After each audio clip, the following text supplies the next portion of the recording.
लोकसभा चुनाव अब अपने चरम पर पहुंच चुका है और चाहे क्षेत्रीय दल हो या फिर राष्ट्रीय पार्टियां, दोनों पूरी ताकत झोंक चुकी हैं चुनाव में और आर पार की लड़ाई लड़ रही हैं। और पूरे देश में हर तरफ बड़े नेता से लेकर छोटे नेता सभी जनता की दर पर पहुंचकर अपनी बात कह रहे हैं। वहीं कई नेता दूसरे नेताओं के सवालों का जवाब भी दे रहे हैं। इसी मामले में 2 दिन पहले यूपी में गठबंधन कर चुनाव लड़ रहे सपा, बसपा और आरएलडी के नेताओं की पहली रैली थी और यहीं पर मायावती ने मुसलमानों को संबोधित करते हुए कहा कि वोट बंटने मत देना। प्रदेश के खासकर अल्पसंख्यक समाज के लोगों को अपना एक तरफा वोट सपा को न देकर केवल अपनी एकमात्र हितैषी पार्टी बहुजन समाज पार्टी को ही देना है। मायावती का बोलना ही था कि बीजेपी ने इसे पकड़ लिया और इसका जवाब देते हैं यूपी के सीएम योगी आदित्यनाथ और कहा कि हिंदुओं के पास बीजेपी के अलावा कोई और विकल्प नहीं बचा है। योगी ने कहा कि सपा, बसपा, आरएलडी और कांग्रेस को अगर अली पर विश्वास है तो हमें बजरंग बली पर पूरा विश्वास है। जितने भी दल हैं, भाइयों बहनों, सत्ता के दलदल में इतने उलझ चुके हैं कि इन्हें देश की सुरक्षा से मतलब नहीं, इन्हें देश की एकता और अखंडता से मतलब नहीं। आपने परसों सहारनपुर में सुश्री मायावती जी का भाषण पढ़ा होगा। अपने भाषण में मायावती जी क्या कह रही हैं? अपने भाषण में वो कहती हैं कि हमें केवल मुस्लिम वोट मिल जाए तो बाकी गठबंधन को और वोट नहीं चाहिए। और मैं भी आपसे कहना चाहता हूं भाइयों बहनों कि अगर कांग्रेस को अली पर, सपा बसपा को अली पर विश्वास है, हमें भी बजरंग बली पर विश्वास है। दोनों नेताओं के बयान से अब लग रहा है कि यूपी में चुनाव विकास के बजाय कहीं और चला गया है और नेता जनता का ध्रुवीकरण करने पर आमादा है। वहीं बसपा द्वारा अपने ही पैर में कुल्हाड़ी मार लेने और बैठे बिठाए बीजेपी को मौका देने से बीजेपी काफी खुश है। और योगी ही नहीं, कई बड़े नेता से लेकर छोटे नेता सभी सपा और बसपा समेत कांग्रेस पर हमलावर हैं। तो चुनाव आयोग मायावती को नोटिस भी भेज चुका है और देखना दिलचस्प होगा कि चुनाव आयोग क्या फैसला करता है और 23 मई को रिजल्ट के दिन मुसलमान और हिंदू दोनों किसको खुश करते हैं। लेकिन फिलहाल चुनाव को नेता हिंदू और मुसलमान बनाने पर तुले हुए हैं। 30 मार्च को मैं आलो आया था। वहां से अरुणाचल के हर वासी का आपके सहयोग के लिए, आपके विश्वास के लिए आभार व्यक्त किया था। आज एक बार फिर आपके प्यार के लिए मैं हाथ जोड़ करके आपका अभिवादन करता हूं। साथियों, आपका प्यार और उसी का ये परिणाम है कि आज हम अरुणाचल में गांव-गांव में सड़कें हो, नेशनल हाईवे हो, रेलवे हो या फिर एयरवे, कनेक्टिविटी को मजबूत करने में बहुत काम कर पाए हैं।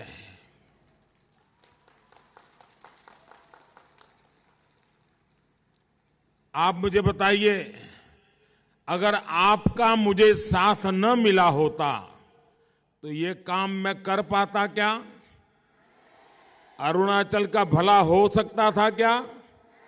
विकास के काम हो सकते थे क्या?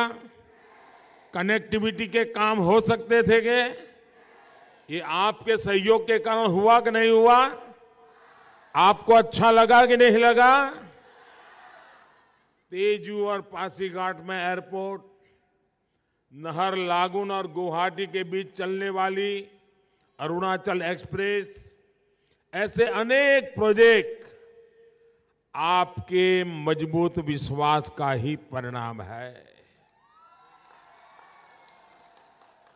अब यही जगह देख लीजिए, मैं 2014 में यहां आया था, तब ये खेत था, खेत, और उस कोने से उस खेत में कुछ लोग आए थे, उनको मैंने संबोधित किया था। आज देखते ही देखते एक शानदार स्टेडियम बन गया।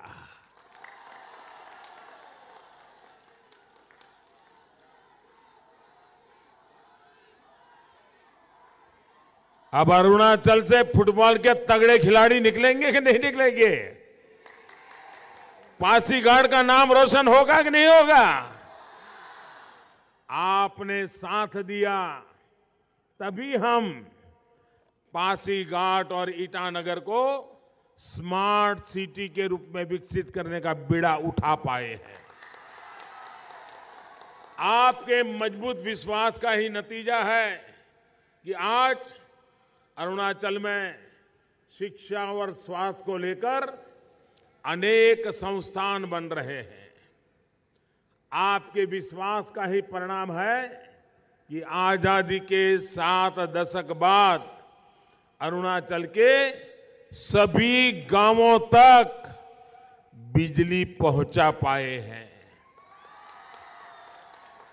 हर घर को रोशन कर पाए हैं।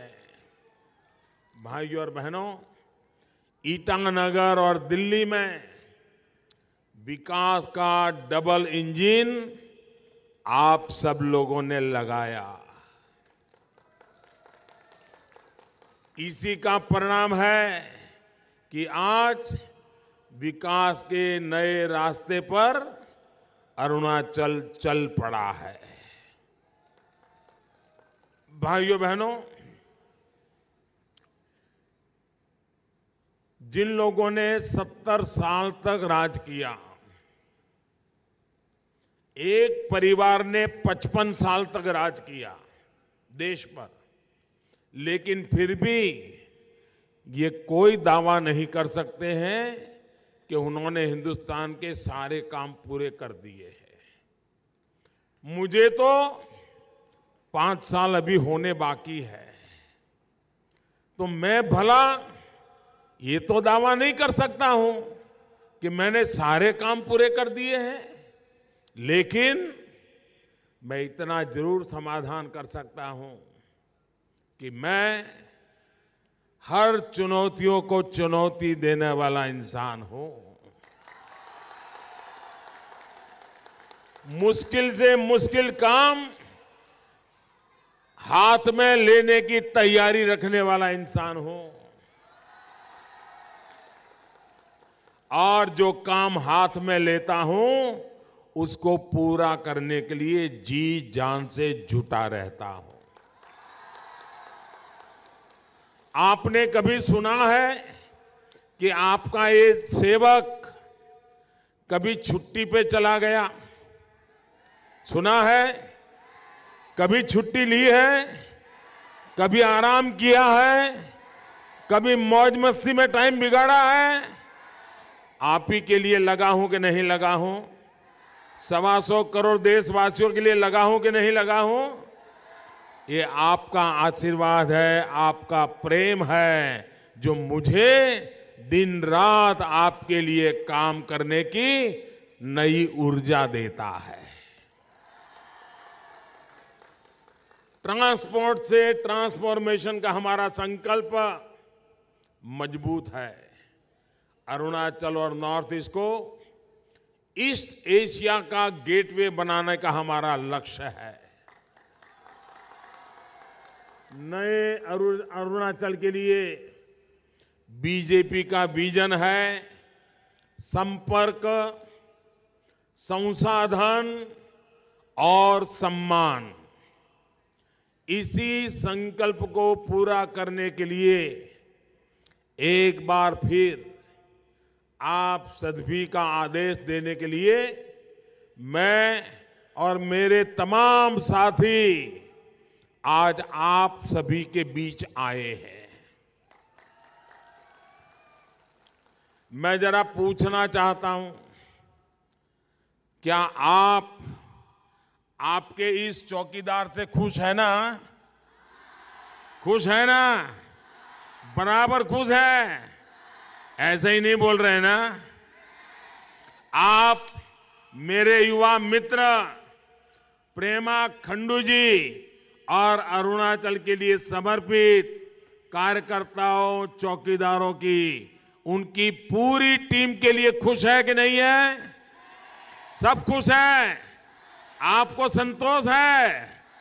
भाइयों और बहनों, इस बार का चुनाव वादों और इरादों के बीच का चुनाव है। ये चुनाव संकल्प और साजिश के बीच का चुनाव है। ये चुनाव भरोसे और भ्रष्टाचार के बीच का चुनाव है।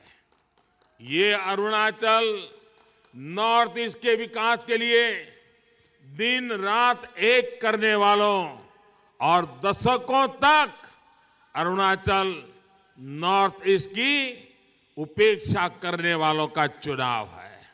मैं आपकी सांस्कृतिक विरासत, परंपरा, आपके गौरव की रक्षा करने वालों और आपके परिधानों, आपकी परंपराओं का मजाक उड़ाने वालों, आपका अपमान करने वालों के बीच ये इसका चुनाव होना है।